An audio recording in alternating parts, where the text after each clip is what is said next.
আজকে আমি করতে চলেছি সাবস্ক্রাইবার নেম ফুড চ্যালেঞ্জ। তো এই চ্যালেঞ্জটা করার জন্য একটা বোনও আমাকে 3 মাস ধরে রিকোয়েস্ট করে যাচ্ছে। তো আজ ফাইনালি আমি তার ইচ্ছা পূরণ করতে চলেছি। তো চলো তোমরা সবাই দেখতে থাকো। আমার কিউট সাবস্ক্রাইবার বোনের নামের ফার্স্ট লেটার ছিল এল, আর এল দিয়ে আমি সবাই ভাবছিলাম যে কি খাওয়া যায় কি খাওয়া যেত। তখনই আমার চোখ পড়লো আমার কাছে দাঁড়িয়ে একটা ভাইরা লেস খাচ্ছিল। তারপর আবার কি আমি ছুটে গিয়ে ওর হাত থেকে এই যে লেসের প্যাকেটটা কেড়ে নিয়ে চলে এসেছি।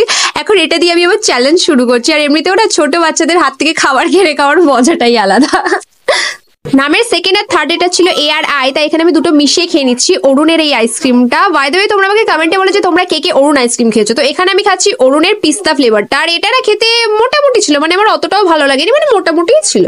তারপরে আমি চলে গেছিলাম একটা কলা বাগানে কলা চুরি করতে। তো এই যে দেখতে পাচ্ছি এখানে কলা গাছে দেখো কত কলা হয়ে আছে। তো এখান থেকে আমি এখন একটা কলা পারছি। তো আমাদের নামের ফোর্থ লেটার হলো বি, আর তোমরা সবাই জানো যে কলাকে ইংলিশে বলা হয় বানানা। তো এখানে আমি চ্যালেঞ্জের চক্করে লোকের বাগানে পর্যন্ত চলে গেছে। আমি শুধু একটা কথা ভাবছি, আমি যার বাগান থেকে কলাটা চুরি করছি সে যেন এই ভিডিওটা না দেখে, তা না তো আমার খবর আছে। নামের লাস্ট লেটার এ দিয়ে আমি এখানে খেয়ে নিচ্ছি আমার ফেভারিট আমুলের এই ডার্ক চকলেটটা। তো এরই সাথে আমাদের চ্যালেঞ্জটা এখানে কমপ্লিট হয়ে গেল।